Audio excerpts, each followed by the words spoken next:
Next topic देखिए, axis of a non central plane section. And previous article आपको ये कहता है length and the direction ratios of the axis of a central section of a conchoid. किसके लिए मुझे यहाँ फाइंड आउट करना था? सेंट्रल प्लेन के लिए। बट यहाँ वो मुझे क्या कहता है? Non central plane section. ठीक है, इस आर्टिकल पर बेस्ड आपके पास क्वेश्चन होंगे और सेम एज इट इज़ ये आपको क्वेश्चन को सॉल्व करना है। ठीक है, इसको रीड कर लेना एज अ पेपर। आपको अगर इसे प्रिपेयर नहीं करना, एज योर विश, बट मेरे अकॉर्डिंग अगर आप इसे अच्छे से प्रिपेयर कर लेंगे तो बेटर रहेगा। देखो क्या कहता है, to find the length and the direction cosines of the axis of a non central plane section of a central conchoid. किसकी बात कर रहा है वो? सेंट्रल कॉन्कोइड की। फर्स्ट ऑफ ऑल मैंने यह इक्वेशन किसकी ली है?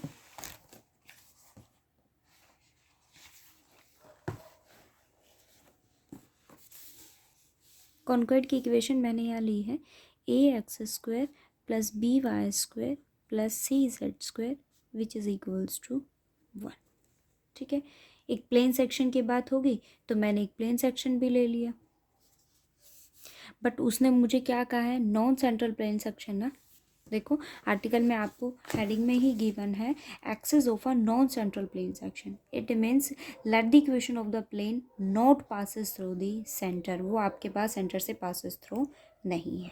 ठीक है, सो वो प्लेन की इक्वेशन मैंने यहाँ क्या कंसिडर की है? L x plus M Y and plus N Z which is equals to P. So first of all अगर मैं किसी के सेंटर की बात करूँ, ठीक है, वो अगर सेंटर से पासिस थ्रू नहीं है, it means centre of the plane section is not an origin. वो ओरिजिन नहीं है। सो मैंने कोई भी सेंटर ले लिया, उसको नाम दिया सी का, और वो सेंटर मेरे पास क्या है? Alpha beta gamma. जो और ये आप डेफिनेटली जानते हो श्योरिटी के साथ, मतलब मैं श्योर हूँ इस चीज़ के लिए कि आप जानते हो कि अगर मुझे किसी प्लेन सेक्शन की वैल्यू निकालनी, किसी कोई प्लेन सेक्शन मुझे अगर फाइंड आउट करना हो with the centre passes through the centre and this form is T equals to S1। Equation of tangent आप पढ़ते हो, कोई भी अगर मेरे पास किसी भी कॉन्कोइड की इक्वेशन और प्लेन सेक्शन मेरे पास कोई है, इट मीन्स अगर वो सेंटर से पास है, ओरिजिन की अगर मैं बात करूँ वहाँ से पासिस थ्रू नहीं है, बट ऑब्वियसली बात है ना, किसी भी स्फीयर की इक्वेशन आप ले रहे हो और एक प्लेन सेक्शन आप ले रहे हो तो डेफिनेटली वो उसको कहीं ना कहीं इंटरसेक्ट करेगा। And this the plane is of the form t equals to S1 and this t is your tangent and S is equals to passes through this one and this one is alpha beta and gamma। Substitute करेंगे plane section की अगर मैं equation बनाऊँ tangent की, which is passes through this alpha beta gamma is A alpha X plus B beta Y and plus C gamma Z which is equals to S1। It means A alpha square plus B beta square plus C gamma square इस equation को satisfy करेगा। Plus आपके पास क्या आता है? 1, और ये 1 बोथ साइड से कैंसिल आउट हो जाएगा। ठीक है, ये इक्वेशन मेरे पास आ गई। अब आप यहाँ देखो तो इस इक्वेशन की अगर मैं बात करूँ, ये इक्वेशन आपके पास है और ये इक्वेशन भी मेरे पास है। मैंने क्या करा? दोनों को कंपेयर करा। कंपेयर कीजिए coefficient of x, coefficient of y, coefficient of z and the left over term. So coefficient of x आपके पास क्या है? A alpha over l which is equals to b beta over m and c gamma over z which is equals to a alpha square plus b beta square and plus c gamma square over p। और मैंने इसको किसी scalar का नाम दिया, क्या लिया यहाँ पर? d। ठीक है, आप वैल्यू फाइंड आउट कीजिए। सो वैल्यू मेरे पास क्या होगी? a alpha over l which is equals to d। It means आप अल्फ़ा बीटा की, मुझे यहाँ सेंटर फाइंड आउट करना है ना, सो मैंने सेंटर यहाँ क्या लिया? Alpha beta gamma. So first आपको वैल्यू किसकी निकालनी होगी? अल्फ़ा बीटा गामा की। सेम आपको एज इट इज़ ही क्वेश्चंस करने। ठीक है, सेम इसी पैटर्न से हम क्वेश्चन को सॉल्व करेंगे। यहाँ से अल्फ़ा की वैल्यू आपके पास क्या आ जाती है? L D over A. Similar way में मेरे पास बीटा की वैल्यू क्या आ जाएगी? M D over B and gamma which is equals to nd over c। ठीक है, and the last term is a alpha square plus B beta square plus C gamma square over P equals to D. और इसी equation का use करके इन codes का use करके आपको यहाँ से किसकी वैल्यू निकालनी होगी, डी की वैल्यू निकालनी होगी। ठीक है, सो हम इसको सॉल्व करेंगे। आपके पास यहाँ वैल्यू क्या आ जाएगी, a alpha square plus B beta square plus C gamma square which is equals to d p. ठीक है, alpha is a l square d square over a square plus B beta की value substitute करेंगे m square d square over b square plus सी gamma की value n square d square and over C square equals to d p. A से a cancel हो जाएगा, L square over A D square मैंने common ले लिया इधर। ठीक है, डी स्क्वायर मैंने इधर कॉमन ले लिया plus M square over B plus N square over C which is equals to D and. ठीक है, सो यहाँ से मुझे किसकी वैल्यू निकालनी है, डी की। एक डी आपके पास कैंसिल हो जाएगा। ठीक है, आप चाहो तो ये डी को इधर डिवाइड में ले आओ और इसको भी डिवाइड में ले जाओ। It means we have D equals to P over L square over A plus M square over B plus N square over C. This is the value of D. अब इसको किसी नाम दिया है हमने पी नॉट स्क्वायर का। It means we have D equals to P over P not square. अब आपको करना क्या है, इस डी की वैल्यू को सब्स्टिट्यूट कीजिए अल्फ़ा बीटा एंड गामा में। यहाँ से आपके पास क्या एग्जिस्ट कर जाएंगे, सेंटर। ठीक है, सो अल्फ़ा की वैल्यू मेरे पास क्या आई है, L P over A P not square, beta is M P over B P not square and N P C P not square. ये आपके पास इसके क्या आ गए, सेंटर। अब सेंटर का मतलब ये हुआ ना कि आपके पास, मैंने कहा था कि which is not a passes through, ये इन कोड से पासिस थ्रू है बट सेंटर से वो पासिस, ओरिजिन से पासिस थ्रू नहीं है। इट मीन्स अगर आपके पास उसके सेंटर ओरिजिन भी एग्जिस्ट करें बट आपने उनके सेंटर को क्या कर दिया, अब इन कोड्स पर शिफ्ट कर दिया, ओरिजिन से शिफ्ट कर दिया। और किसी भी इक्वेशन को शिफ्ट करने का क्या मतलब होता है कि आपके पास, सपोज कीजिए कि मेरे पास ये इक्वेशन है, मैंने कहा कि मैंने इनको 1 और 2 पर शिफ्ट कर दिया। इट मीन्स आपके पास जो x है वो किससे रिप्लेस हो जाएगा, x प्लस 1 से। अगर y को आपने 2 पर रिप्लेस किया, शिफ्ट किया है, it means y plus 2। y किससे रिप्लेस हो जाएगा, y प्लस 2 से। मेरे पास ये कोड्स हैं, मैंने क्या किया है, गिवन स्पेयर की इक्वेशन को यहाँ से शिफ्ट कर दिया इन कोड्स पर। It means we have A X plus L P over A P not square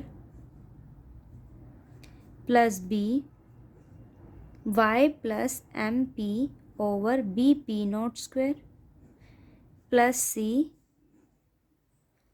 z plus N P over C P not square which is equals to 1। अब आपके पास जो स्केलर टर्म हो उनको एक तरफ कर दीजिए और बाकी टर्म्स एक तरफ। क्या आएगा, स्क्वेयरिंग करेंगे, देन ए x square plus B Y square plus सी जेड स्क्वायर। ठीक है, फिर आता है b square. So b square में देखो, l square P square l square P square, बाकी टर्म्स मेरे पास क्या रहेंगे,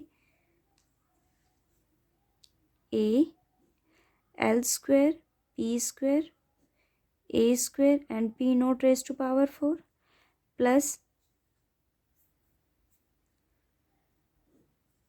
M b m square P square over b square and P not raise to power 4 plus C N square P square over C square and P not raise to power 4।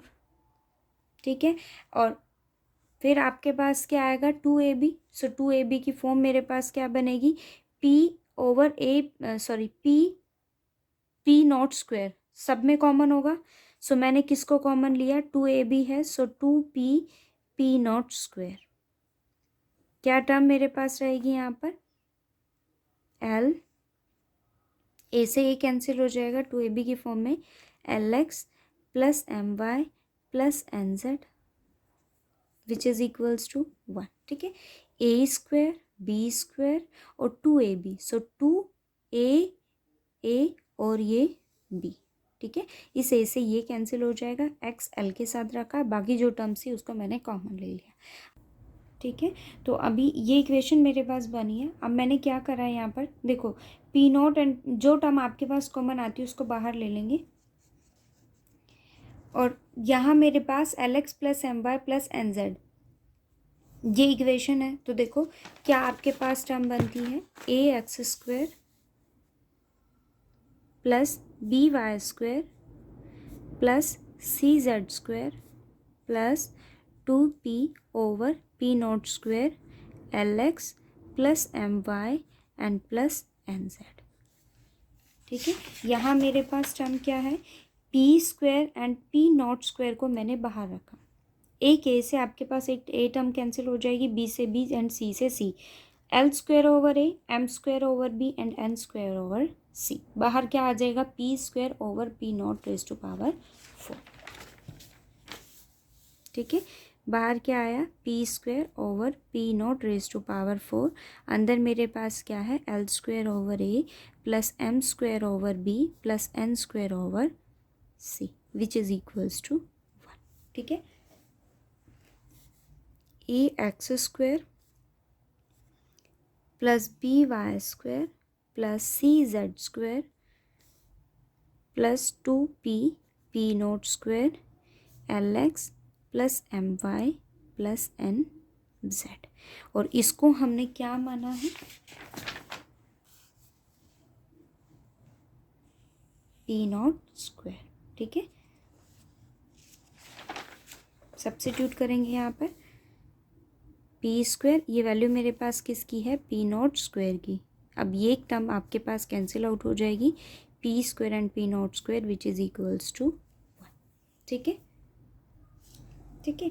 अब आप है ना एक चीज़ ये समझिए, मेरे पास ये स्फीयर की इक्वेशन है, मैंने इनके सेंटर को शिफ्ट किया है कहाँ से, इन कोड से, इट मीन्स डेफिनेटली ये प्लेन की इक्वेशन भी आपके पास शिफ्ट होगी, एक्स से किस पे हो जाएगी, X plus L P over A P not square, M P over B P not square and N P over C P not square. It means जब आप इस इक्वेशन को शिफ्ट करेंगे then definitely this equation becomes to 0, आपके पास वो equation, जैसे मैं आपको एक क्वेश्चंस करवाऊंगी ना, सो उसमें आपके ये वाला डाउट जो है ना वो कम्प्लीटली क्लियर हो जाएगा।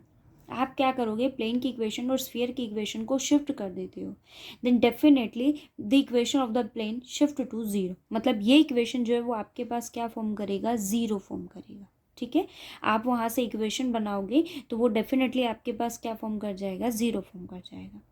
अब आप इस इक्वेशन को देखिए कि L x plus M Y plus N Z which is equals to 0, कि अगर ये मेरे पास 0 होगा then A x square plus B Y square plus C Z square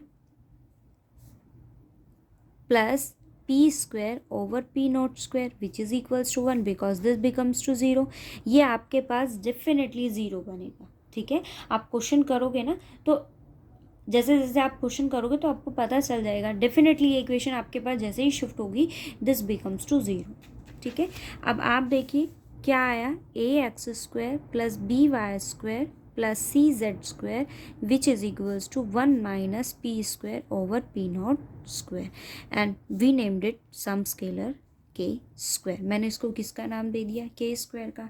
it means we have A x square plus B Y square and plus C Z square equals to k square, dividing by k square then a over k square x square plus b over k square over y into y square plus c over k square z square which is equals to 1 and we have, इसको किसका नाम दिया, capital a x square plus B Y square plus c z square capital C z square equals to 1 and here the equation of the plane is Lx plus my plus nz which is equals to 0. ये आपके पास क्या रहेगा, 0 रहेगा। अब अगर आपके पास ये इक्वेशन हो और ये प्लेन की इक्वेशन हो, तो जो आपने length and direction cosines of the central, ये हम किसकी बात कर रहे हैं, नॉन सेंट्रल प्लेन सेक्शन की। अब मैंने उसको शिफ्ट कर दिया तो डेफिनेटली ये आपके पास कैसा हो गया, सेंट्रल शिफ्ट हो गई। ठीक है, तो आप प्रीवियस आर्टिकल का यूज़ कीजिए, वहाँ पर आपके पास ये प्लेन की इक्वेशन है और ये स्फीयर की इक्वेशन है। उस केस में मेरे पास इक्वेशन क्या बनती थी, L² over AR² minus 1 plus M² over BR² minus 1 plus n² over CR² minus 1, which is equals to 0, and the value of capital A is L² over, value of capital A is A over K² R² minus 1 plus M² over B²